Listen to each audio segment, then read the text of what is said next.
ये कहानी एक साधारण से दुकान वाले रमेश की है, जो ईमानदारी, परिश्रम और आत्मविश्वास का प्रतीक बन गया। रमेश एक छोटे से गांव में रहता था। उसके पिता की एक छोटी सी किराने की दुकान थी, जिससे पूरे परिवार का गुजारा चलता था। बचपन से ही रमेश ने अपने पिता को मेहनत करते देखा था। उसने ठान लिया कि वह इस दुकान को एक दिन बड़ा बनाएगा। पढ़ाई पूरी करने के बाद रमेश ने पूरी तरह से दुकान संभाल ली। शुरुआत में उसे कई मुश्किलों का सामना करना पड़ा। गांव में पहले से ही कई दुकानें थीं और प्रतिस्पर्धा बहुत थी। लेकिन रमेश हार मानने वालों में से नहीं था। उसने ग्राहकों की ज़रूरतों को समझा और उनके अनुसार सामान मंगवाना शुरू किया।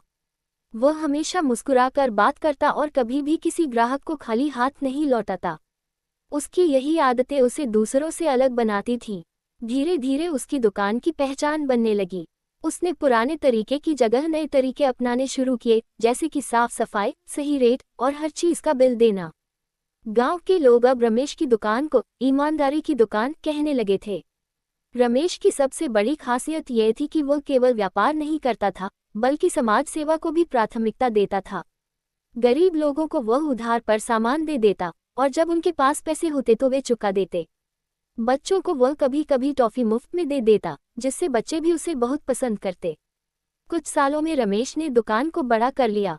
उसने एक और शाखा पास के कस्बे में खोली, और वहां भी वही ईमानदारी और सेवा की भावना लेकर गया। अब उसके पास 4 कर्मचारी थे, जिनका वो पूरा ध्यान रखता था। वह उन्हें अच्छा वेतन देता और समय समय पर बोनस भी। एक दिन एक अखबार के पत्रकार ने उसकी दुकान के बारे में लिखा, एक ईमानदार दुकानदार की कहानी। इसके बाद रमेश की कहानी और भी लोगों तक पहुंची।